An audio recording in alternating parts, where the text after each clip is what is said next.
As part of our course on kinematics, we now learn about the displacement and distance integrals. And the idea here is for me to give you a full course on these two things, and I'll be doing so in 2 videos. This being the first of the 2 videos in which we're going to focus on the displacement integral. If what you're after is the distance integral, or sometimes called the total distance integral, then make sure to watch part 2 of this 2-video series. Again, this is the full lesson on the displacement integral, just as I teach it in class, so it will be quite long. Consequently, I've added some chapters to the timeline here in case you want to skip forward at any point in time. That being said, let's get started. To help us really understand what's going on here, I'll quickly make a short sketch, or a small sketch I should say. And so imagine that this is a flat surface, so this could be the ground or the top of a table. And on that surface we have some reference point, which everything is going to be measured from. And when I say everything, I mean any distance will be measured from that yellow dash there, and I'll call that 0. Okay? Distance will be measured as positive if we move to the right-hand side of that value. So to really illustrate that, I'll draw a little arrowhead right here. And what we'll be considering here is an object, or typically a particle, which is moving on this surface. And so imagine for a second that 1 meter away from 0 here, and so I'll label that, let's say 1 meter away, so I'll put a 1 there, we start with a particle right here. There we go. In other words, at time equals to 0 seconds, we have a particle which is 1 meter to the right of this origin 0. And so we could quickly write s of 0, the displacement when t equals to 0, is equal to 1. And of course that's 1 meter. Okay, now imagine that we start a timer, and after 1 second this particle moves 2 meters to the right, and after another second, so 2 seconds in total, it moves a further 2 meters to the right. So in total, after 2 seconds, this particle will have moved 4 meters to the right. And in fact, let me quickly illustrate that. If this particle moves 2 meters to the right, since it starts at 1 here, it'll reach a distance of 3 from 0, and after that it carries on an extra 2 meters to the right, which will bring it to 5 meters from 0. And so if I quickly make a little 3 here, as well as a 5, hopefully you can picture that after 1 second this particle reaches 3, and after 2 seconds it reaches 5 right here. And in fact, I'll label that, that's after 1 second, and it reaches 5 here after 2 seconds. And let me quickly rewrite this first one. There we go, that's after 1 second. Okay, now after the first 2 seconds, the particle moves in the opposite direction, so to the left, in such a way that after 3 seconds it reaches this point here again, and after 4 seconds it's back where it started. So let me quickly illustrate that as well. As we said, after 3 seconds, the particle is back at 3 here on the table, in other words 3 meters away from 0, and after 4 seconds, well, it's back where it started. So I could quickly label those, that's after 3 seconds, and it's back here after 4 seconds. All right, now when it comes to working with either the displacement or the distance integral, we'll need this particle's velocity function. And the velocity function we'll be working with here is v of t, where t is time in seconds, which is equal to pi times sine of pi over 2 times t, or simply pi over 2t. And I should say that most of the time in exam questions we'll typically be given the velocity function like the one I've just boxed, and we won't be given an illustration like the one I've drawn here. But with a bit of practice, you'll soon have no trouble getting from this velocity function, as well as this initial displacement, to a sketch like this one. All right, now what if we were asked the following? So I'll put a little 1 here. Say we were asked to find the displacement of the particle, and I'll quickly write that, the displacement, between time equals to 1 second, so between t equals to 1, and time equals to 2 seconds, so t equals to 2. Okay, that's the first thing we're going to see how to find here. Well, the first thing I'd like to point out here is that when we speak of displacement, we're not speaking of distance traveled. Indeed, although at times the displacement may equal to the distance traveled, that won't always be the case. And so instead, when we speak of displacement, it's often useful to be thinking of the position of the particle. So really, that's the way I like to think of it. That's the position. And consequently, when we're being asked for the displacement between two moments in time, what we're really being asked for here is the change in position the particle went through between the first second and the second second. And luckily for us, there's a formula for that, which I'll write in the upper hand corner here. And it states that the displacement between two moments in time, which I'll call delta s, is equal to the definite integral from t sub 1 to t sub 2 of the velocity function we have, so v of t. And I'll go ahead and box that formula. Do make a note of this.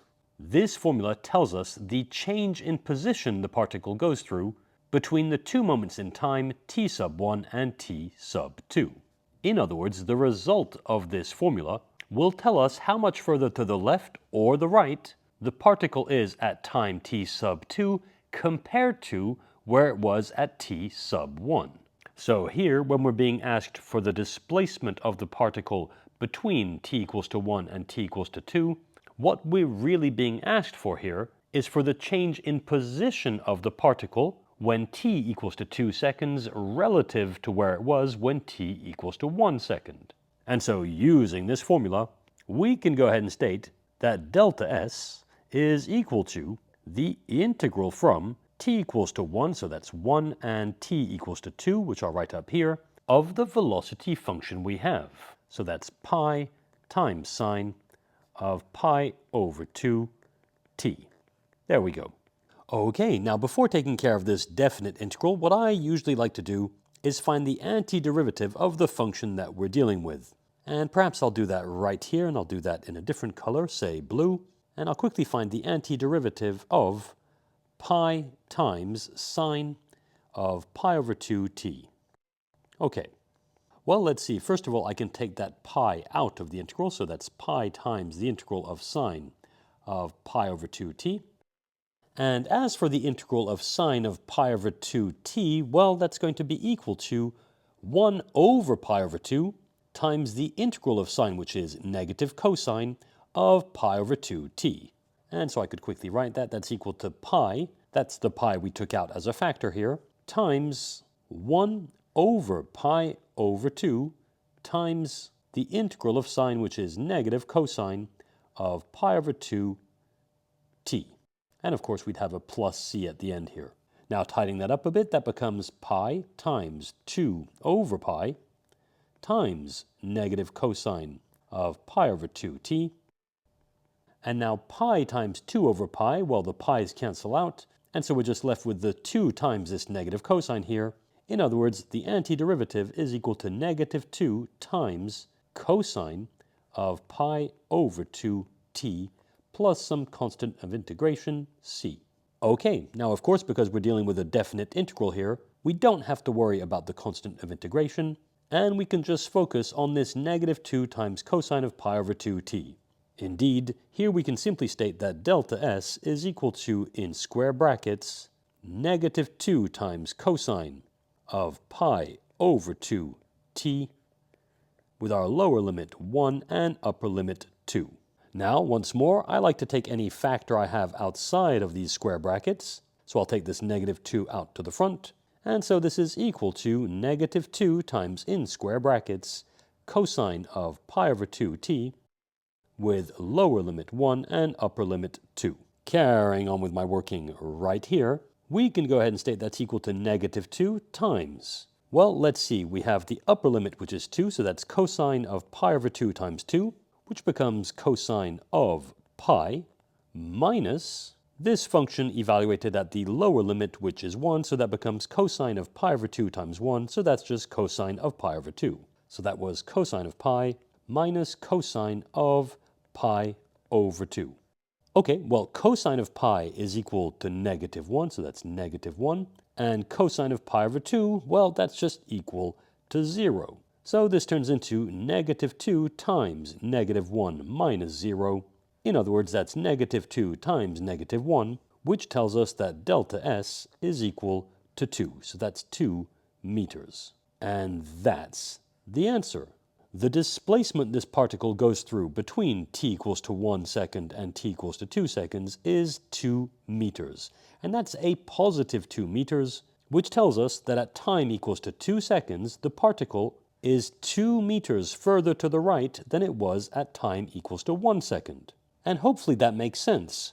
Going back to the original sketch I had made here, we had seen that after 1 second the particle was 3 meters away from the origin, and after 2 seconds the particle was 5 meters away from the origin. And so the displacement the particle went through between 1 second and 2 seconds, well, that's clearly 2 meters, and that's 2 meters to the right, which is what this result is telling us.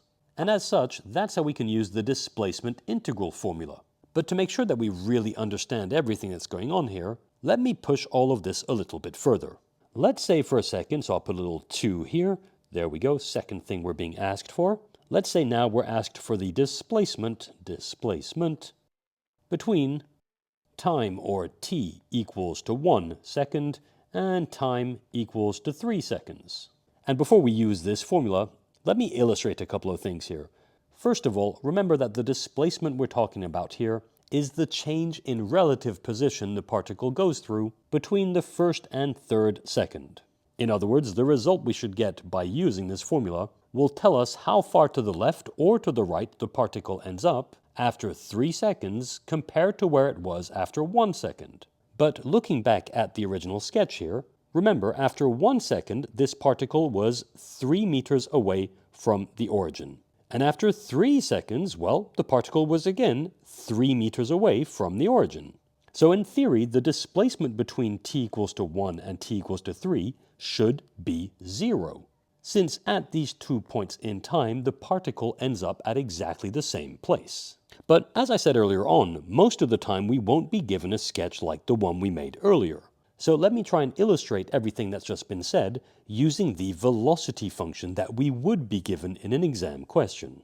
Now, you can go ahead and check, but this velocity function would look something like this. So let me quickly draw an XY grid here. There we go. Or in fact, I should say a t and v grid, since t would be time and v would be the velocity. This velocity function is a sine curve whose amplitude is pi, and whose period, well, it's going to be 4. And if you're not sure of that, remember that the period is equal to 2 pi over b, where b is known as the angular frequency or wave number, and it's simply the number multiplying the variable. So in this case, b would be equal to pi over 2. And by all means check, but 2 pi divided by pi over 2, well, that's equal to 4.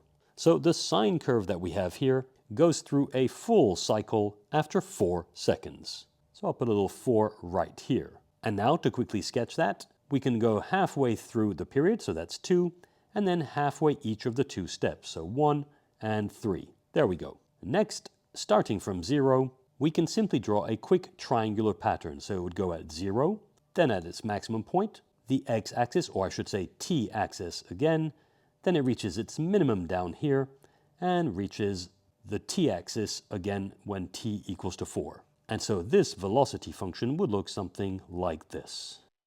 There we go. And of course its amplitude here is pi, and we'll have a negative pi down there.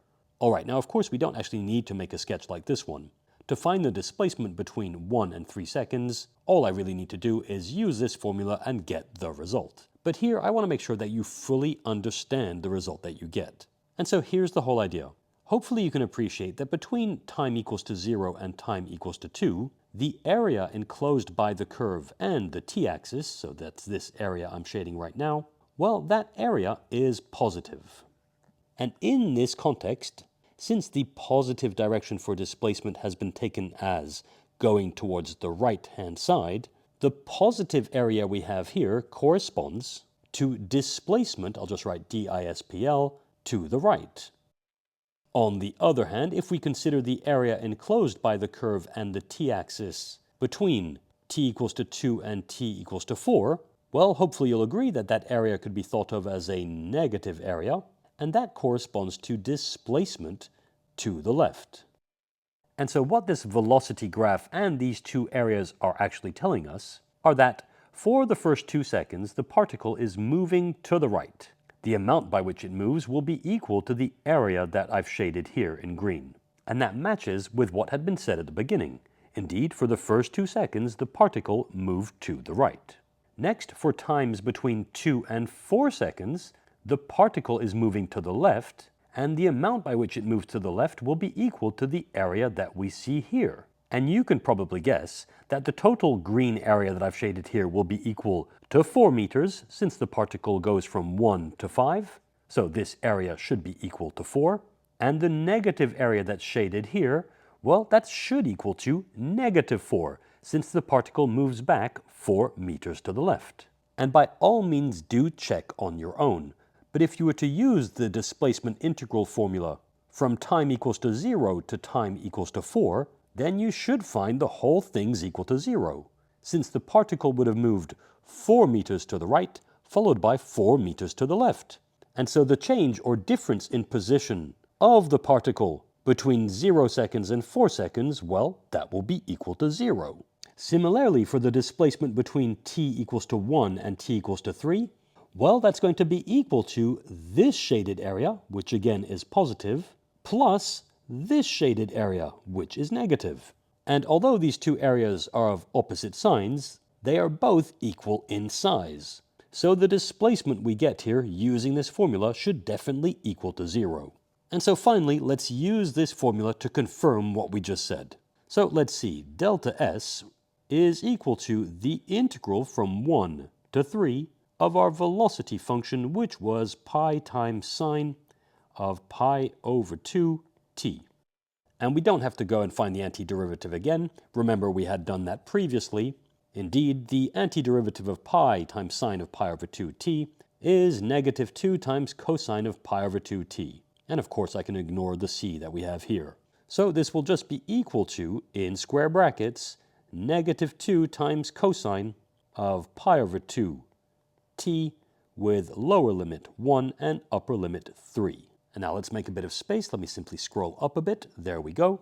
Again, I like to take any factors I have outside of the square brackets. And so I'll quickly state that this is equal to negative 2 times in square brackets cosine of pi over 2t with lower limit 1 and upper limit 3. And now let's see, that's equal to negative 2 times, in square brackets, cosine of pi over 2 times 3, since that's the upper limit. And pi over 2 times 3, well, that's 3 pi over 2, so that becomes cosine of 3 pi over 2 minus what we get by replacing t by the lower limit, which will just be cosine of pi over 2.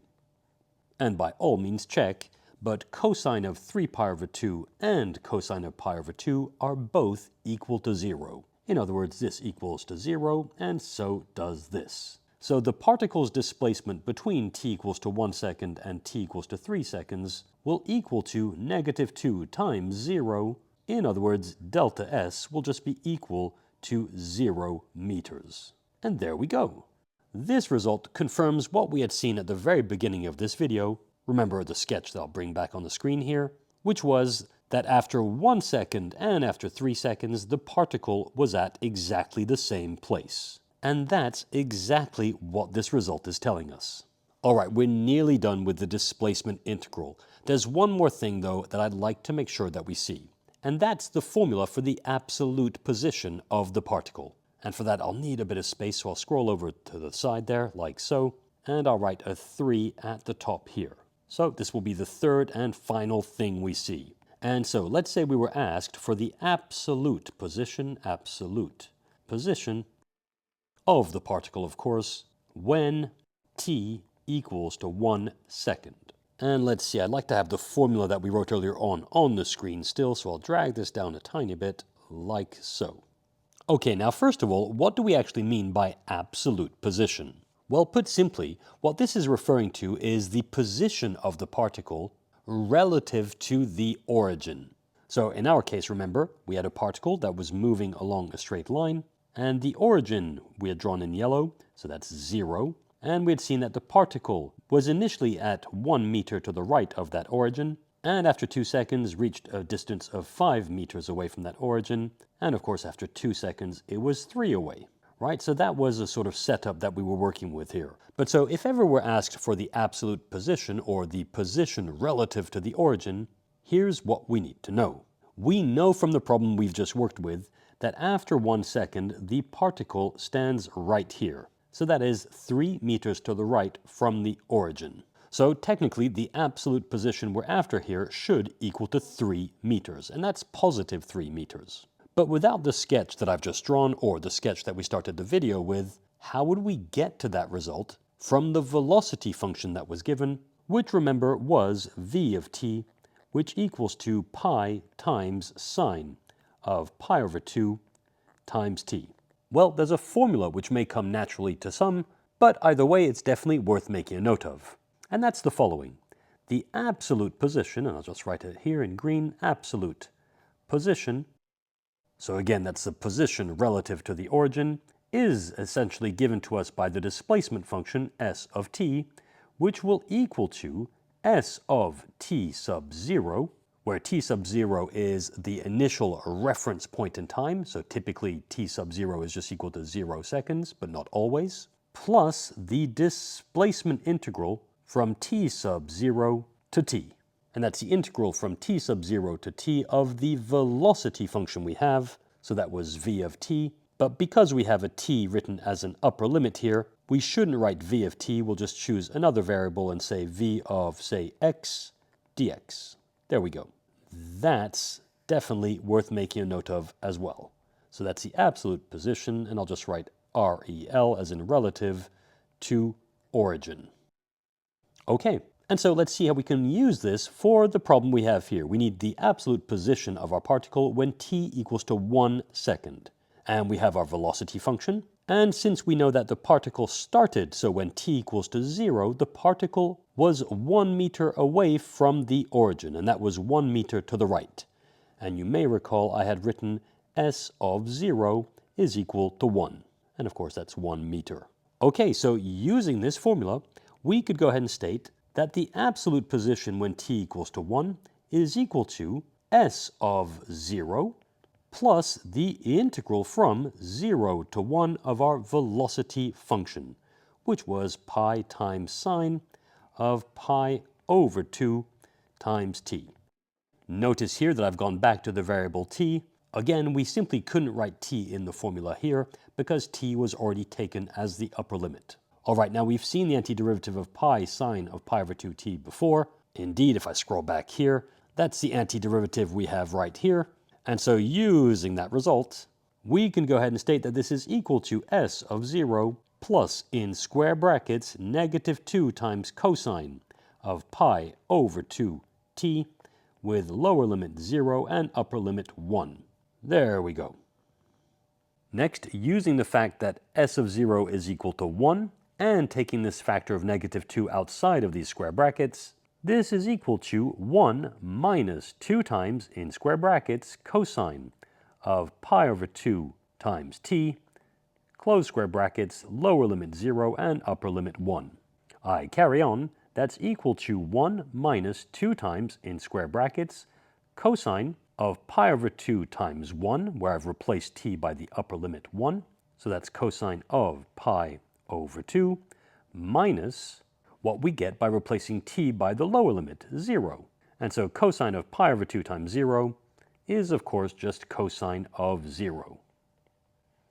Now, cosine of pi over 2, well, that's equal to 0, and cosine of 0 is equal to 1. So this is equal to, let's see, that's going to equal to 1 minus 2 times, in square brackets, 0 minus 1, which quickly becomes, so let's see, that becomes 1 minus 2 times negative 1. That's 1 minus negative 2, which becomes 1 plus 2. In other words, the absolute position of the particle after 1 second, so s of 1, is equal to 1 plus 2, which is 3 meters. And that's 3 meters to the right of the origin since we obtained positive 3. And again, looking back at the sketch I made at the top here, that's exactly what we expected. Remember, after 1 second, the particle had reached 3 on the number line, which of course means that it's 3 meters away from the origin. And that's what this is saying. And there we go, that's it for this video on kinematics, in which we've seen a full lesson on the displacement integral. In the next video, so think of it as part 2, we'll be learning about the distance integral. So do make sure to watch it. For now though, that's it for this tutorial.